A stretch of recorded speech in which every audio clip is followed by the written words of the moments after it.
Capsulite rétractile, je t'explique qu'est-ce que c'est, comment le soigner dans une vidéo longue, alors accroche-toi. Ici, la capsule rétractile d'épaule, qu'est-ce qui se passe? T'es bloqué, ça fait hyper mal, tu peux rien faire, tu fais ça pour attraper les trucs. Normalement, c'est une capsulite.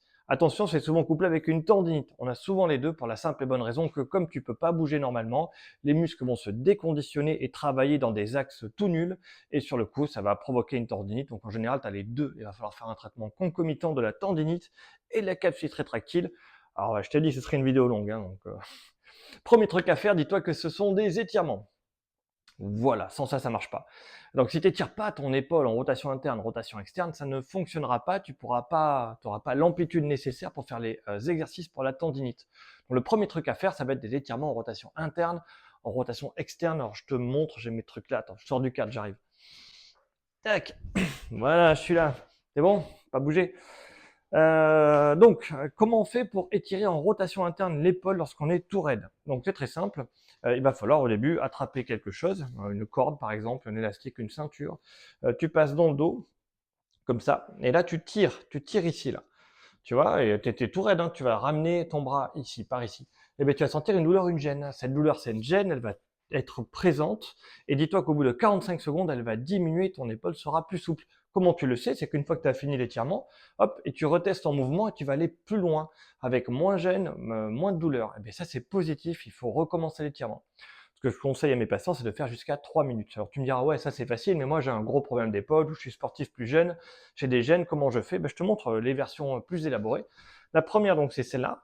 Je tiens, j'essaie de venir. La deuxième, c'est j'arrive à attraper ma main et je tire dessus. Il faut se redresser aussi, ça tire encore plus fort. Et la troisième, c'est tu attrapes ton élastique.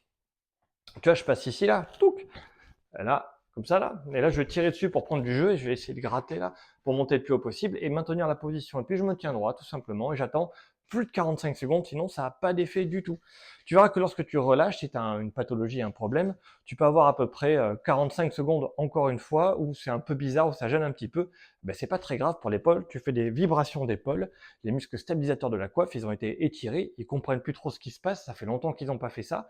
Et donc en faisant juste des petites vibrations, pas ici, hein, en R1, rotation interne, si tu sais pas ce que c'est, j'en parle souvent. Et là, tu vas permettre de recoordonner un petit peu l'épaule et ça va aller mieux. Donc deuxième exercice. Deuxième exercice, la rotation externe d'épaule. Donc il te faut une bouteille d'eau, une chaise, tu vois. Et là tu prends ta chaise, tu mets un coussin si ça te fait un peu mal à l'appui, et tu vas aller chercher ici en rotation externe. Donc attention, plus tu tends le bras, plus tu auras mal, plus l'étirement sera fort, hein, en fait. Et plus tu plies ici, plus ça va aller. Au début, vas-y progressivement, parce qu'il faut tester à chaque fois pour être sûr que ça aille mieux. Tu étires l'étirement qui doit faire mal, tu fais l'étirement, ça tire, et après, quand tu retestes tes amplitudes, tu as gagné. Attention, hein, il faut faire les tests à chaque fois pour être sûr que ça fonctionne. Le corps ne peut gagner qu'une certaine quantité de souplesse par jour, alors à un moment, tu pourras plus, et c'est le moment d'arrêter de boire le café, et tu recommenceras demain, tu vois, si tu aimes le café. J'adore le café. Donc je suis ici, je vais en arrière, tu vois, et là je cherche avec mon corps à ouvrir. Au début, tu es très raide, hein, tu verras, tu feras pas grand-chose, juste en appuyant comme ça va marcher.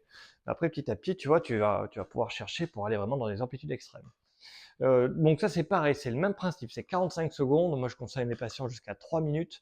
Tu peux le faire plusieurs fois à la maison, plusieurs fois par jour, hein.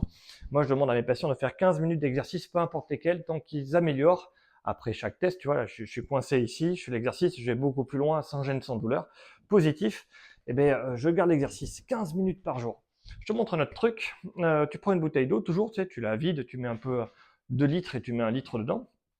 Et donc, ce qu'adore le corps humain, c'est les vibrations pour l'épaule. La coiffe des rotateurs travaille en stabilisation. Donc, on va la faire stabiliser. Pour ça, il faut faire des vibrations. Je fais des vibrations ici, tac, tac, tac, ça va aller bien. Ça, c'est la position R1.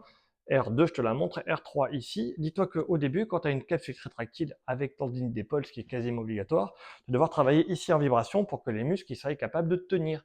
Et progressivement, tu vas essayer de lever de cette position à celle-là, de celle-là à celle-là. Je te montre ici, de celle-là à celle-là, R1 à R2, pour être capable d'arriver là. Alors, ce qui se passe, c'est que dans le fonctionnement, j'étire, je retrouve de la souplesse, mais mon corps ne sait plus l'utiliser.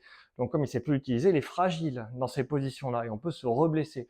Mais comment on fait pour ne pas se reblesser? Vu qu'on n'utilise plus ça, on va devoir recoordonner la coiffe des rotateurs, les muscles ici, grâce à la vibration.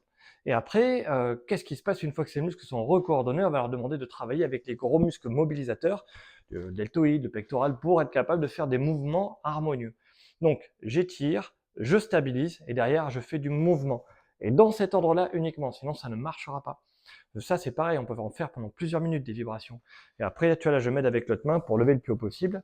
Tac, et je recommence. Tu verras que l'élévation ici se gagne grâce à la rotation externe d'épaule. Plus tu es fort là, plus tu pourras lever haut ici. Une astuce, un truc qu'il faut absolument éviter de faire. J'ai déjà dû larguer tout le monde à ce niveau-là. Je me demande s'il y a encore des gens qui regardent cette vidéo. Si tu regardes, laisse-moi un petit message. Et n'oublie pas de t'abonner, de liker, de partager, parce que ça m'aide vachement en fait. Surtout les messages, je crois. Je sais pas trop comment ça marche en ce moment TikTok. Mais bon, voilà. T'as compris le truc, l'astuce. Là, ça va pas du tout. C'est le pire truc que tu puisses faire. Ça, c'est moyen, et voilà. Là, tu y arriveras à peu près. Au début, quand tu as une capsule rétractile, la rotation externe te manque. Ça, il faut une rotation externe normale.